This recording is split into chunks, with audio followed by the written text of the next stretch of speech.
এখন আমরা যাচ্ছি সাইট সিনে। এই যে আমাদের কর্তামশাই রেডি হতে হয়।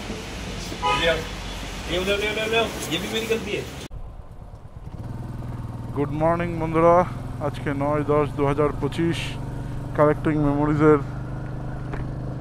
আজকের ব্লগে সকলকে ওয়েলকাম।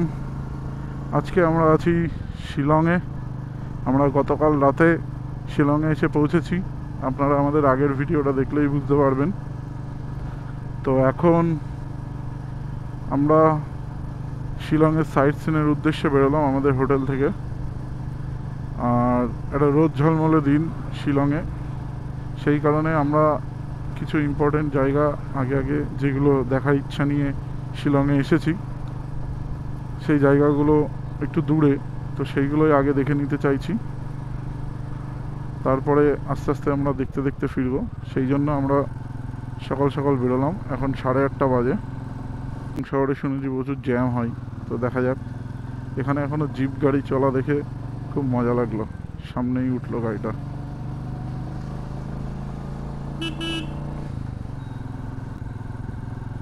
আমাদের উত্তরবঙ্গের দার্জিলিংয়ের মতোই শিলং শহরটা পাহাড়ি একটি শহর, এবং এই পাহাড়ি শহরে একটা সুন্দর সকালে কালেক্টিং মেমোরিজ এগিয়ে চলেছে আপনাদেরকে সঙ্গে নিয়ে আজকের নতুন ব্লগে। তো আমাদের সাথে আজকে শিলংয়ের সাইট সিনগুলো করতে বা দেখতে এই ব্লগটিকে পুরোটা দেখবেন। সকলকে নতুন দিনের শুভেচ্ছা জানিয়ে আজকের ব্লগটা শুরু করছি। শিলং শহরের জ্যাম কাটিয়ে কিছুটা এগিয়ে আসলাম, আর উপরে শিলং শৈল শহর অপরূপ সৌন্দর্য মাথা তুলে দাঁড়িয়ে আছে।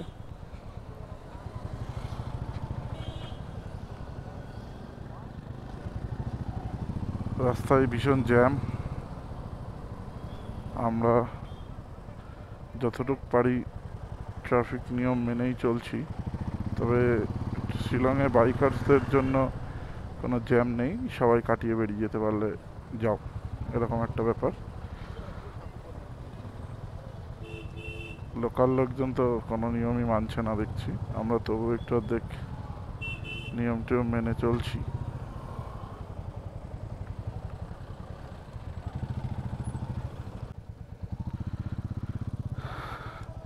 এবার আমরা ওয়াটার ক্রসিং করতে চলেছি।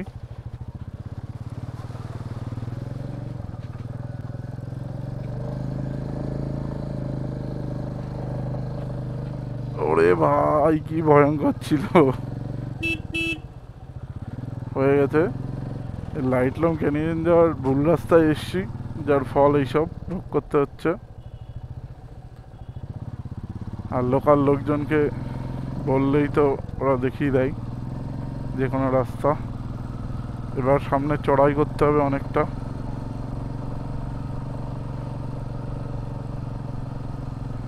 কত চড়াই করতে হবে জানি না, তবে চড়াই অনেক দিন করা হয় না। এই বছর মার্চে গিয়ে চড়াই করেছিলাম, আর আবার চড়াই করা শুরু করলাম। বেশ থ্রিলিং লাগছে, আবার অনেক দিন বাদে চড়াই ফড়াই করছি।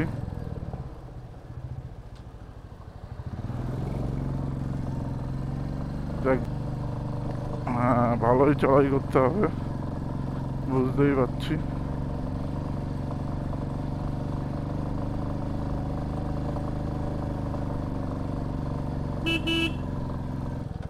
তারপরে আবার কার্ভ আছে।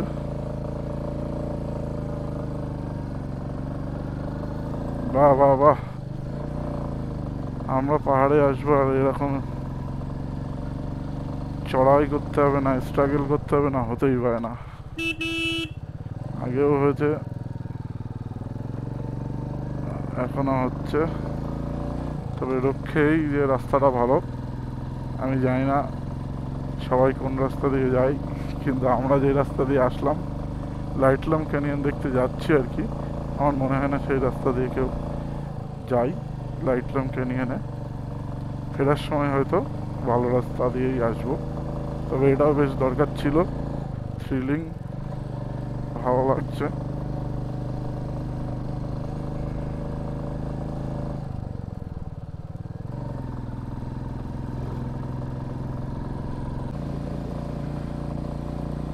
কি রাস্তা ভাই, কি রাস্তা,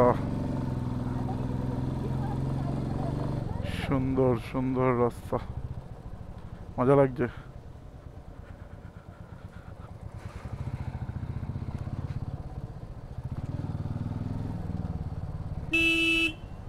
এখানে এই যে প্রচুর জিপ গাড়ি দেখছি, যেটা আমার খুব ভালো লেগেছে।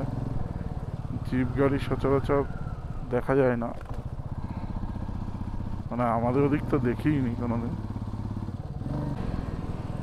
কোথাও যেতেই ইচ্ছা করছে না, মনে হচ্ছে এখানেই কোথায় দাঁড়িয়ে দাঁড়িয়ে দেখি সব কিছু।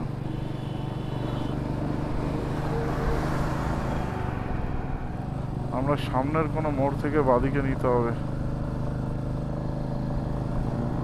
450 মিটার পরে।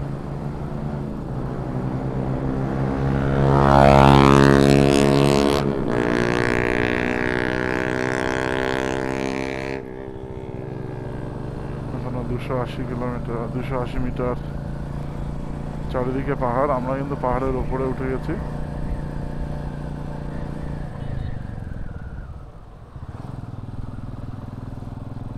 বাঁদিকের রাস্তাটা নেব আমরা।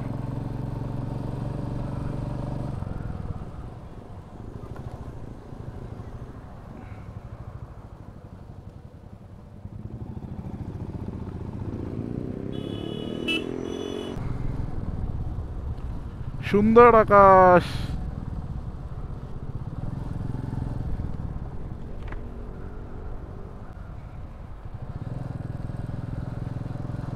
এবার মনে হচ্ছে সত্যি সত্যি যে আমরা মেঘালয় এসেছি। এতক্ষণ তো কংক্রিটের জঙ্গলে ছিলাম। ও ফাইন ভিউ, ফাইন ভিউ, দারুণ লাগছে ভ্যালিটা।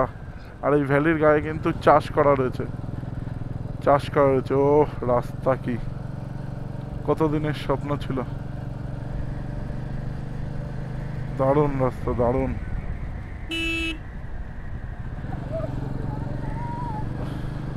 কি দারুণ, সবাই একটু দেখুন।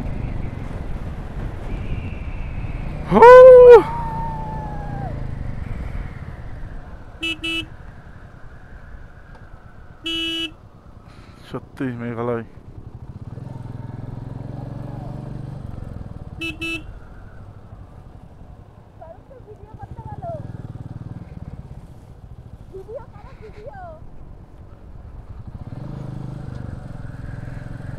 না, এখানে পাইন গাছের শাড়ি নেই, কিন্তু তবু স্নিগ্ধতা আছে।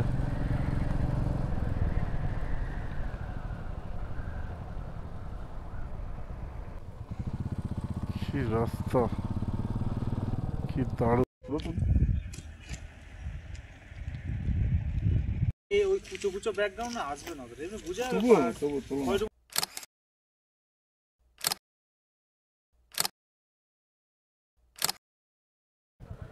তো ফাইনালি আমরা লাইটলাম ক্যানিয়নে পৌঁছালাম। এখানে পার্কিং, এক একটা বাইক 40 টাকা করে পার্কিং। তো একটু ভিতরের দিকেই রাখি, যাতে আসার সময় কষ্ট কম হয়, নিচে হেঁটে যেতে হবে।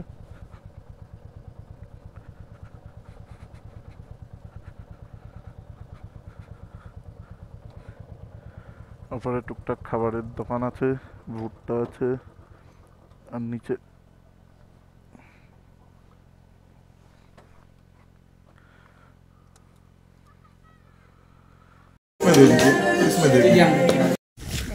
এই যে যাচ্ছে আমাদের ব্লগার দিদি মেঘের মধ্যে দিয়ে, মেঘ বালিকা হয়ে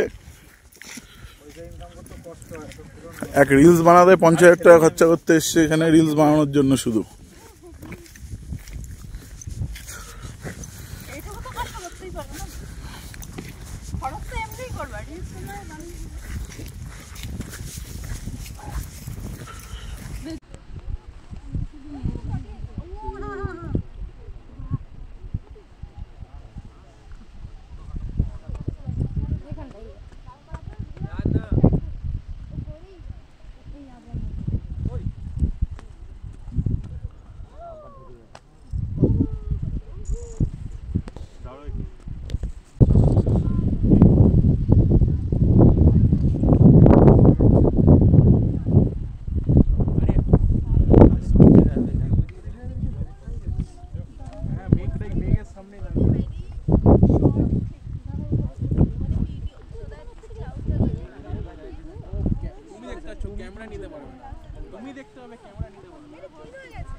এত ক্লিয়ার হয়েছে, এই দেখো।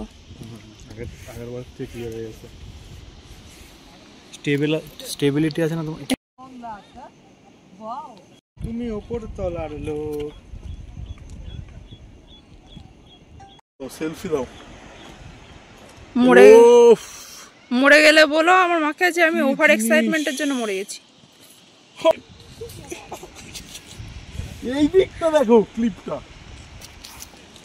তোমার এই প্রীতি এখানে এসো এসো।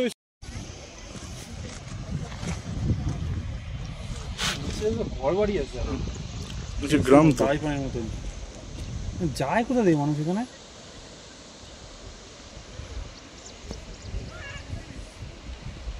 সত্যি আমি যাইছি।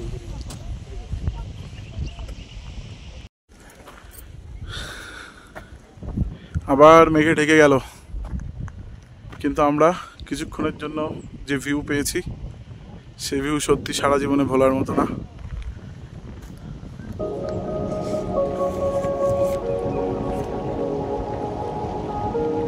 জানি না কতটা দেখতে পাচ্ছেন আপনারা, চেষ্টা করছি আপনাদের জিনিসটা দেখার। সুন্দর সুন্দর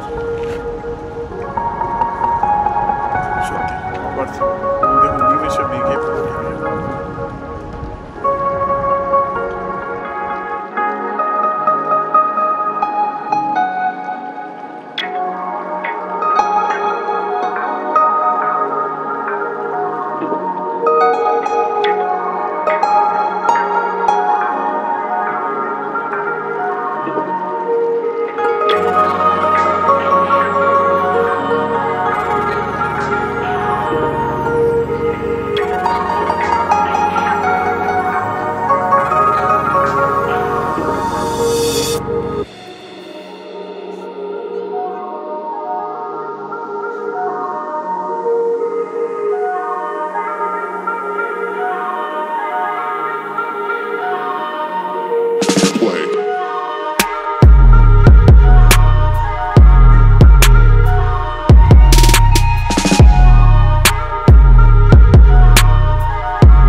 তো বন্ধুরা, আমরা এখন লাইটলাম ক্যানিয়ন দেখে বেরোচ্ছি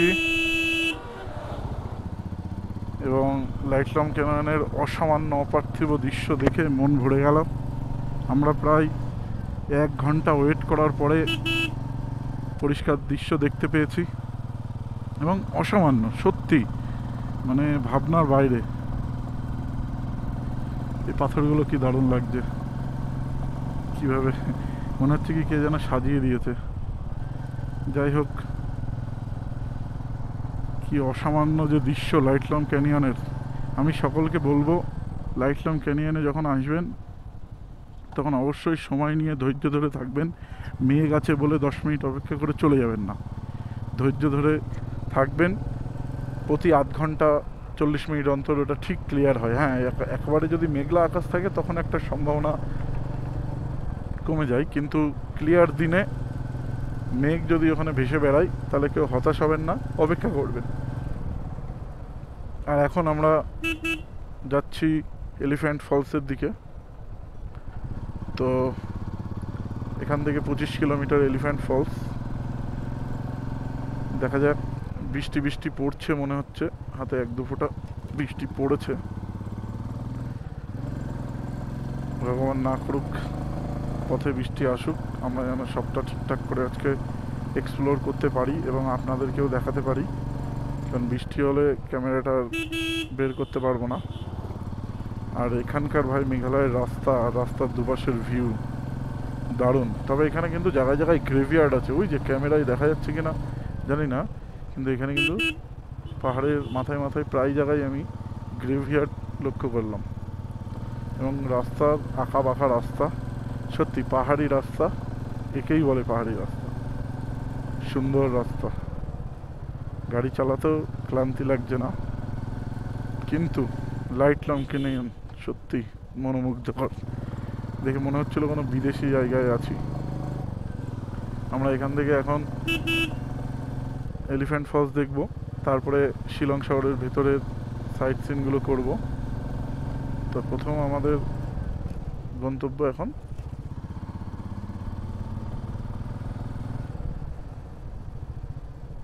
এলিফ্যান্ট ফলস।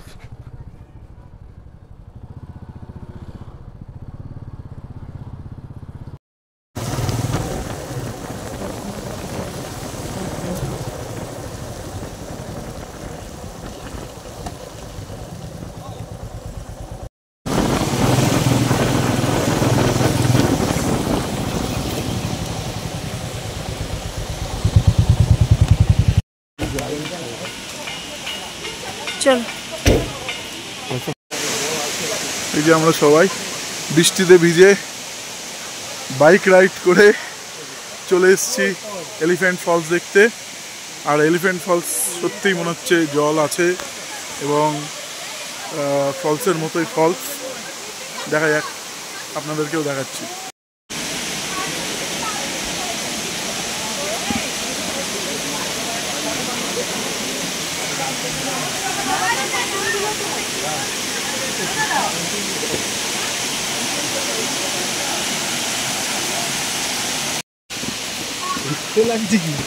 আস্তে আস্তে।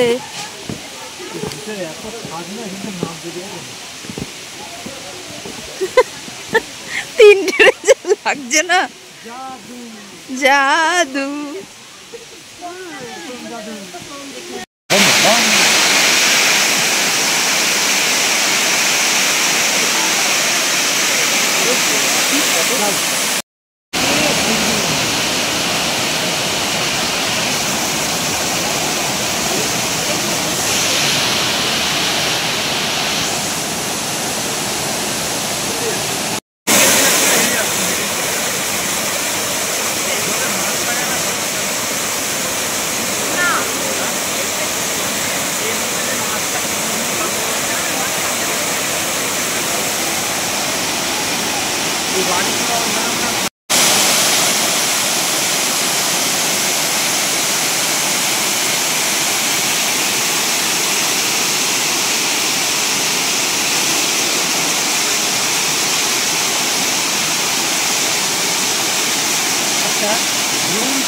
দেখা যাবে না যে এর উপরে কি আছে,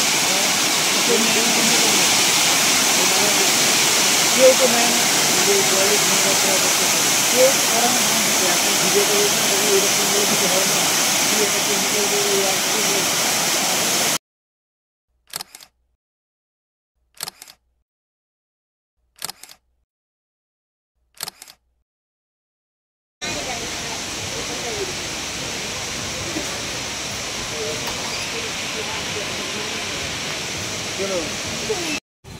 বন্ধুরা, প্রচণ্ড বৃষ্টি হচ্ছে। এবার আমরা এসেছি, এটা লেডি হাইগারি পার্কের এন্ট্রান্স। এই যে আমরা যখন এন্ট্রি করছি তখন কিন্তু ভালোই বৃষ্টি হচ্ছে। তো আস্তে আস্তে হড়কে যাও না। আমরা পরে ভয়েস ওভার দিতে হচ্ছে, কারণ সেই সময় ক্যামেরায় ভিডিও করতে পারিনি। এটা একটা সাধারণ পার্ক, আমার মনে হয় এর থেকে বেটার পার্ক আমাদের কলকাতায় আছে।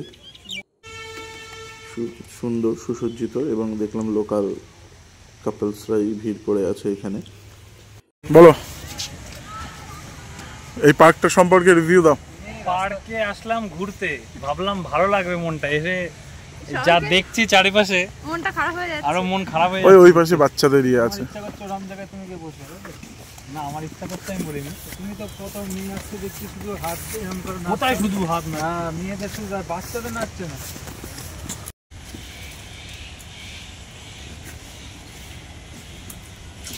কিছুই নেই, কিছু না থাকার জন্য। ওখানে পাহাড় আছে না, মেঘ ভাসছে, ওর মধ্যে একটা পার্ক আছে, এটা দেখতে হবে। 2,000 years later.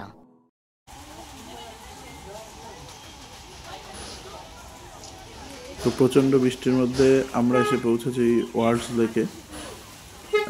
এই পার্কটি একটা লেককে কেন্দ্র করে গড়ে উঠেছে।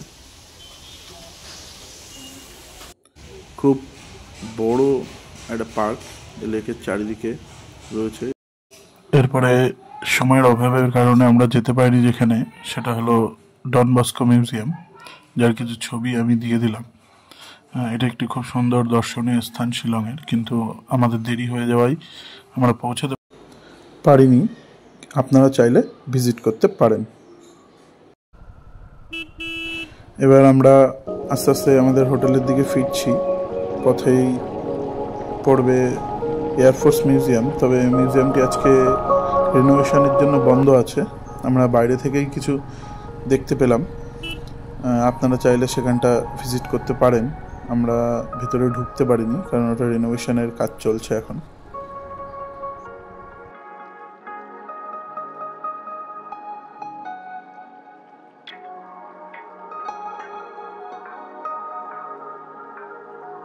এরপর আমরা পুলিশ বাজার ভিজিট করি, একটি খুবই এক্সপেন্সিভ এবং ভিড়ময় জায়গা। সেখান থেকে খাওয়া দাওয়া করে নিই আমরা। তো এই পর্বের ভিডিওটি এই অবধি। শিলংয়ের সাইট সিনের ভিডিও এখানেই শেষ হচ্ছে। তবে যারা আমার ভিডিওটা দেখছেন তাদের সাথে কিছু ব্যক্তিগত মতামত ভিডিওর শেষে শেয়ার করে নিতে চাই। যে শিলংয়ে অ্যাকচুয়ালি বেশি কিছু দেখার নেই। দেখার মধ্যে কাছে পিঠে বলতে এলিফ্যান্টা ফলস এবং ডন বস্কো মিউজিয়ামটাই একটু দেখার মতো জায়গা বলে আমার মনে হয়েছে। বাকি শিলং থেকে কিছুটা অনেকটাই দূরে, প্রায় 40 কিলোমিটার দূরে লাইটলাম ক্যানিয়ন বা এই ধরনের জায়গাগুলো শিলং শহর থেকে অনেকটাই দূরে। আর বাকি যে সমস্ত পার্ক টার্কগুলো আছে সেগুলো থেকে অনেক বেটার বা ভালো পার্ক আমাদের কলকাতা বা তার আশপাশ অঞ্চলে দেখা যায়।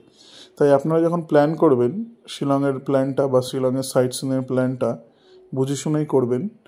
অযথা আমার মনে হয় এখানে রাত্রিবাস করে বা শিলং শহরে রাত্রিবাস করে সময় নষ্ট না করাই ভালো। ধন্যবাদ সকলকে যারা ভিডিওটি শেষ পর্যন্ত দেখলেন, এবং মেঘালয় ট্রিপের বাকি ভিডিওগুলো খুব শিগগিরই চ্যানেলে পাবলিশ করা হবে।